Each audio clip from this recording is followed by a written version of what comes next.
Hello అండి, అందరికీ welcome to Padma Prasad vlogs. చూస్తుంటే యమ్మీగా ఏంటో బాగా కనిపిస్తుంది కదా. చికెన్ బిర్యానీ చేశానండి, క్విక్గా టేస్టీగా కుక్కర్లో చేసేసాను. ఆహా, టేస్ట్కి టేస్ట్, అలాగే పొడి పొడిలాడుతూ ఎంత బాగా వచ్చిందో చూస్తుంటే మీకు అర్థమయ్యే ఉంటుంది అనుకుంటా. ఎంత పొడి పొడిలాడుతూ వచ్చిందో క్విక్గా ఎలా చేసుకోవాలో చూపిస్తాను, వచ్చేయండి. మరి ముందుగా స్టవ్ ఆన్ చేసుకొని కుక్కర్లో ఆయిల్ వేసుకుంటున్నానండి. ఈ ఆయిల్ ప్లేస్లో మీరు నెయ్యి కూడా వేసుకోవచ్చు. నేను కంప్లీట్గా ఆయిల్తోనే చేస్తున్నాను. ఆయిల్ కాస్త కాగాక చిన్న బిర్యానీ ఆకులు 2, 4 లవంగి మొగ్గలు, అలాగే 2 ఇంచుల దాల్చిన చెక్క 2 ముక్కల కింద కట్ చేసి వేశాను. 6 నుండి 7 దాకా పచ్చిమిర్చి ముక్కల కింద కట్ చేసి వేశాను. ఒక పెద్ద ఉల్లిపాయని చీలికల కింద కట్ చేసి వేసుకున్నానండి. పచ్చిమిర్చి ఘాటున్నాయి, చూసి వేసుకోండి. ఇప్పుడే ఫ్రెష్గా గ్రైండ్ చేసిన అల్లం వెల్లుల్లి పేస్ట్ ఒక 2 స్పూన్ల దాకా వేసి వీటన్నిటిని ఒక 5 నిమిషాలు అలా వదిలేస్తే ఉల్లిపాయ కాస్త మగ్గాక కలుపుకుందాం. చూడండి, కాస్త మగ్గాక కలుపుతున్నాను. ఇలా వేయడం వల్ల అల్లం వెల్లుల్లి పేస్టు, ఉల్లిపాయలు 2 ఈవెన్గా ఎట్ ఎ టైం ఫ్రై అవుతాయి. చక్కగా ఇప్పుడు ఆయిల్ కొంచెం పైకి తేలినట్టు అనిపిస్తుంది కదా. మళ్ళీ ఒక్కసారి కలిపేసుకొని ఇప్పుడు దీంట్లోనే మనం టమాటా ముక్కలు కూడా ఈ లోపల సన్నగా చీలికల కింద కట్ చేసేసి వాటిని కూడా వేసేసుకుందాం. నేను మీడియం సైజ్ టమాటాని 2 తీసి ఇలా చీలికల కింద కట్ చేసి వేసేసుకుంటున్నానండి. మీరు ఈ చీలికల బదులు చిన్న ముక్కల కింద అయినా చేసుకోవచ్చు, లేదా టమాటా పేస్ట్ చేసి అయినా కూడా వేసుకోవచ్చు. నాకెందుకో బిర్యానీకి ఇలా చీలికల్లాగా వేస్తే కాస్త మగ్గకుండా ఉన్నవి తింటున్నప్పుడు పంట కింద తగిలితే చాలా బాగుంటుందండి, పుల్ల పుల్లగా. చూడండి, ఉల్లిపాయ టమాటా ఈవెన్గా కాస్త మగ్గాక కొంచెం ఆయిల్ పైకి తేలుతుంది కదా. ఇప్పుడు దీంట్లోనే చికెన్ వేసేసుకున్నాము. నేను నార్మల్గా కర్రీకి తెచ్చుకున్నట్టే చికెన్ తెచ్చానండి. బిర్యానీకి అంటూ స్పెషల్గా ఏమీ తీసుకురాలేదు. సో ఉన్న చికెన్నే చక్కగా వాష్ చేసేసి వేసేసుకొని రుచికి సరిపడా ఉప్పు వేసేసుకుంటున్నాను. ఒక 1/4 టీ స్పూన్ దాకా పసుపు కూడా వేసుకుంటున్నాను. కారానికి నేను పచ్చి కారం వాడుతున్నానండి. కొంచెం కలర్ఫుల్గా ఉంటుంది, ఘాటు ఉంటుందని ఒక 1/2 స్పూన్ మిరియాల పొడి వేశాను.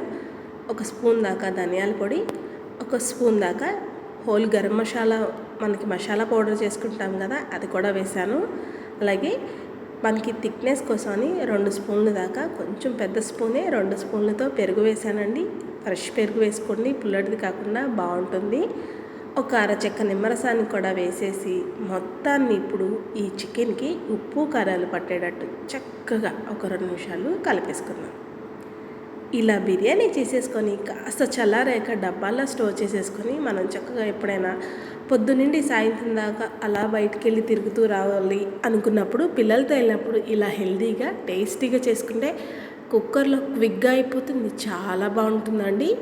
చాలా టేస్టీగా ఉంటుంది. బయట కొనే బిర్యానీల కన్నా ఇంట్లో మన చేత్తో చేసుకొని తినేవి చాలా బాగుంటాయి కదా. ఇలా కలిపేశాక కాసేపు వదిలేస్తే చక్కగా చికెన్లో నీళ్ళంతా రిలీజ్ అయ్యి ఇలా వచ్చింది కదా. ఇప్పుడు దీంట్లో కొంచెం పుదీనా, కొంచెం కొత్తిమీర, అలాగే ఫైనల్గా ఒక్కసారి మళ్ళీ కలిపేసేసుకొని 2 నిమిషాలు అలా వదిలేద్దాం. చూడండి, మీరు చూస్తుంటే అర్థమవుతుంది.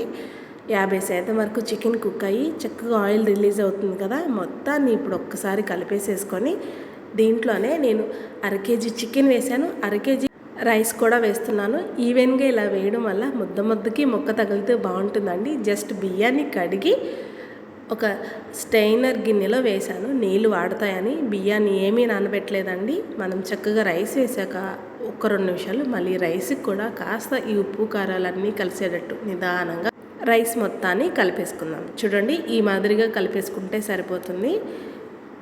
మొత్తం కలిపేసాం కదా. ఇప్పుడు దీంట్లోనే మనం సరిపడా వాటర్ పోసుకుందాము. నేను 1/2 కేజీ రైస్కి 1/2 కేజీ చికెన్కి సరిపడా వాటర్ పోస్తున్నానండి. ఒక కొలత తీసుకున్నాను. నాకు ఒక బౌల్లో రైస్ వచ్చింది. అదే బౌల్తో 2 బౌల్స్ వరకు వాటర్ తీసుకొని పోసుకుంటున్నాను. చూడండి, వాటర్ కూడా వేసేసాక మొత్తాన్ని కలిపి ఒక్కసారి జస్ట్ కొంచెం వాటర్ని టేస్ట్ చేయండి. మీకు ఈ ప్లేస్లో ఉప్పు కారాలు ఏవి చాలకపోయినా అడ్జస్ట్ చేసుకోండి. నేను చెక్ చేశాను, నాకు పర్ఫెక్ట్గా సరిపోయినాయి. ఇంతే. చూడండి, ఎంత క్విక్గా చేసేసుకున్నామో చికెన్ బిర్యానీ. చాలా తక్కువ టైంలో తక్కువ ఇంగ్రీడియంట్స్తో భలే వచ్చేస్తుందండి. నాకు కొంచెం నెయ్యి పిచ్చి ఉంది కదా, స్టార్టింగ్లో వేయలేదు, ఎండింగ్లో వేసాను. మూత తీయంగానే నెయ్యి వేస్తామేమో మంచి గుప్పున సువాసన వస్తుంది. అంతే, నెయ్యి వేసి మూత పెట్టి లో టు మీడియం ఫ్లేమ్లో ఒక్క విజిల్ పెట్టుకుంటాను. పర్ఫెక్ట్గా రైస్ ఉడికిపోతుంది. నేను మీకు చూపిస్తాను చూడండి. ఒక విజిల్ తర్వాత కాసేపు అలా స్టీమ్ మొత్తం పోయాక మూత తీస్తే ఆహా నెయ్యి వేసాం కదా, చూడండి ఎంత రెపరెపలాడుతూ రైస్ ఎంత బాగా వచ్చిందో.